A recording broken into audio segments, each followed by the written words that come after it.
அனைவருக்கும் வணக்கம். அனைத்து இந்திய அண்ணா திராவிட முன்னேற்றக் கழகம் பெருந்துறை எம்எல்ஏ திருவாளர் ஜே.கே. என்கின்ற ஜெயக்குமார் அவர்கள் எம்எல்ஏயாக வருவதற்கு முன்பே ஒரு பலதரப்பட்ட மக்களுக்கு திருவாளர் புரட்சித் தலைவர் எம்ஜிஆரை போல மக்களின் மனம் தெரிந்து அவர்களுடைய வறுமை அறிந்து நிறைய நன்மைகள் செய்தவர். பெருந்துறை தொகுதி மட்டுமல்ல, அவரிடம் உதவின்னு நாடிய எத்தனையோ பேருக்கு நன்மைகள் செய்யப்பட்டிருக்கு.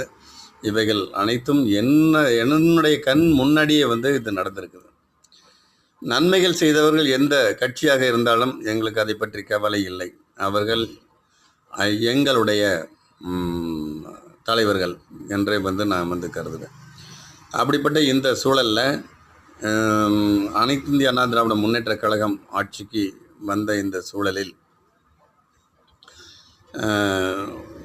இந்த பகுதியில், அதாவது கொங்கு மண்டலத்தில் அவிநாசி அத்திக்கடவு திட்டம் கொண்டு வருவதற்கு முன்பாடு எத்தனையோ தடவை தென்னம்பிள்ளைகள் வச்சு அல்லது விவசாயங்கள் செஞ்சு எல்லாமே கரையை போய் விவசாயிகள் ரொம்ப படும் வேதனை அனுபவித்தாங்க. நாங்களுமே கூட, நாங்கள்லாம் இதுக்கெல்லாம் சாட்சி. எங்கள் பகுதிக்கு வாங்க.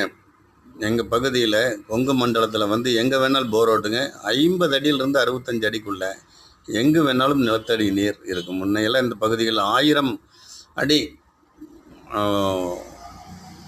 போர் போட்டால் தான் நீர்மட்டம் இருக்கும். அப்படி இருந்தது நான் பல தடவை என்னுடைய வறுமையிலும் கூட காசு செலவு பண்ணி தென்னம்பிள்ளைகள் நம்ம காட்டுகளில் வச்சு தோட்டத்தில் வச்சு அதை தோப்பாக கொண்டு வர முடியவில்லை. இந்த அவிநாசி அத்திக்கடவு திட்டம் நீர்மட்டம் ஏறினதுக்கு பின்னாடி நீங்கள் யார் வேணாலும் இங்கே வாங்க, அந்த தோப்பை காட்டுறேன். இன்று அது தோப்பாக மலர்ந்தது அப்படின்னு சொன்னால் இவருடைய இந்த பொன்னான காலத்தை தான் இவங்க எடுத்த முயற்சி. இந்த முயற்சியில் நிலத்தடி நீர்மட்டம் இந்த பகுதியில் உயர்ந்திருக்குது. இவைகளுக்கு சாட்சிகள் இருக்குது. இந்த பகுதியில் யார் வேணாலும் பாருங்கள். இப்படிப்பட்ட இதே அளவுக்கு நாடு முழுவதும் நிலத்தடி நீர்மட்டம் உயர வேண்டும், அனைவருடைய விவசாயங்கள் வளர வேண்டும் அப்படிங்கிற ஒரு நன்மை நம்முடைய ஆட்சியில் இருக்கும் அப்படிங்கிறத இவங்க தெளிவுபட கூறப்பட்டது மட்டும் இல்லை, உணர்த்தி காட்டியவர்கள். ஆகவே இவர்கள் ஆட்சிக்கு வரும்போது நம்முடைய நாடு செழிப்பாக பொற்காலமாக இருக்கும் அப்படிங்கிறத நான் தெரிவிச்சுக்கிறேன். நன்றிங்க, வணக்கம்.